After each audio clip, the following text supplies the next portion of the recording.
Inihahanda na ng Senado ang tuluyang detention facility ni suspended Mayor Alice Guo kung sakali hong susuko siya. Ang detalye ng balitang yan, ihatid po sa atin ni JP Soriano. JP?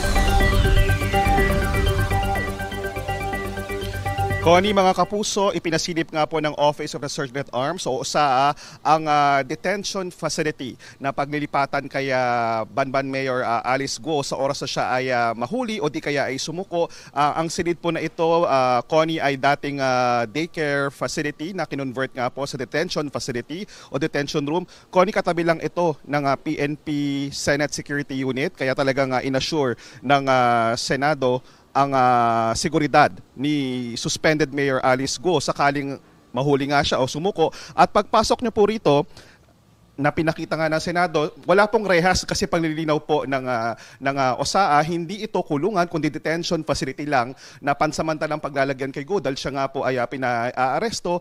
Hindi man daw ito mala hotel sa ganda at malayo sa luxury na tinatawag, magiging komportable naman daw si Guo dito dahil ito ay di aircon una na inverter.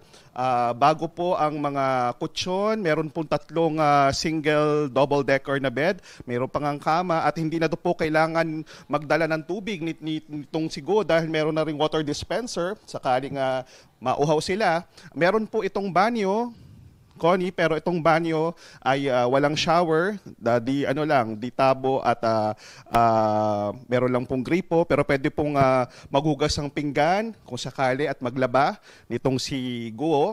At kung sakali magpapaaraw, pwede pong lumabas, papayagan naman, pero bawal na bawal daw po ang anumang uri ng gadget, lalong-lalo na ang cellphone at ang computer. At kung kailangan gumamit ng cellphone, ay kailangan daw pong ito supervise at cellphone ng Senado ang gagamitin.